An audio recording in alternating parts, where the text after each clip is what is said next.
আসসালামু আলাইকুম, সবাইকে স্বাগত জানাচ্ছি নিউজ পডকাস্টে।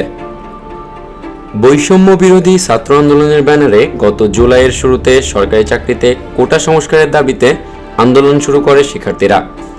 এই আন্দোলন দমনে ছাত্রলীগ সহ তৎকালীন ক্ষমতাসীন আওয়ামী লীগের বিভিন্ন সংগঠন ও আইন শৃঙ্খলা রক্ষাকারী বাহিনীর হামলার নির্যাতনের এক পর্যায়ে তার সরকার পতনের আন্দোলনের রূপ নেয়। ছাত্র জনতার তুমুল আন্দোলনের মুখে 5 আগস্ট শেখ হাসিনা প্রধানমন্ত্রীর পদ থেকে পদত্যাগ করে দেশ ছেড়ে ভারতে যান। এর মধ্য দিয়ে আওয়ামী লীগের টানা প্রায় 16 বছরের শাসনের অবসান ঘটে। গুলি করে করে লাশ নামানো লাগছে স্যার, গুলি করলে মরে একটা কিংবা আহত হয় একটাই যায় স্যার, বাকিটা যায় না।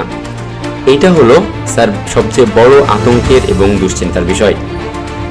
এভাবেই বৈষম্য বিরোধী ছাত্র আন্দোলনে বিক্ষোভকারীদের গুলি করে হত্যা করা সম্পর্কে সাবেক স্বরাষ্ট্রমন্ত্রী মোহাম্মদ আসাদুজ্জামান খান কামালকে জানাচ্ছিলেন ঢাকা মেট্রোপলিটন পুলিশের সদস্য ইকবাল। এমন একটি ভিডিও সামাজিক যোগাযোগ মাধ্যমে ভাইরাল হয়েছে।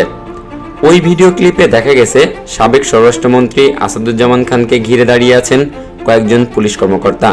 তাদের সামনে ইকবাল সাবেক স্বরাষ্ট্রমন্ত্রীকে মোবাইল ফোন থেকে একটি ভিডিও দেখাচ্ছেন। উপরোক্ত কথাগুলোর মাধ্যমে তিনি বোঝানোর চেষ্টা করছিলেন যে বিক্ষোভকারীদের গুলি করে রাজপথ থেকে বিতাড়িত করা যাচ্ছে না। একজন মারা গেলেও অন্যজন গুলিবিদ্ধ হয়ে পড়ে গেলেও সাহস নিয়ে প্রতিরোধ গড়ে তুলছে বাকিরা। জুলাইয়ের মাঝামাঝি থেকে আগস্টের 4 তারিখ পর্যন্ত কোটা সংস্কার আন্দোলনকে কেন্দ্র করে বিক্ষোভকারীদের উপর আইন শৃঙ্খলা বাহিনী নির্বিচারে গুলি চালায়। ভিডিও ক্লিপটি সাবেক আইজিপি চৌধুরী আবদুল্লাহ আল মামুনের কাঁধের পিছন থেকে মোবাইল ফোন থেকে ধারণ করা হয়েছে। সাবেক স্বরাষ্ট্রমন্ত্রী নির্বিকারভাবে মনোযোগ দিয়ে ভিডিওটি দেখেন।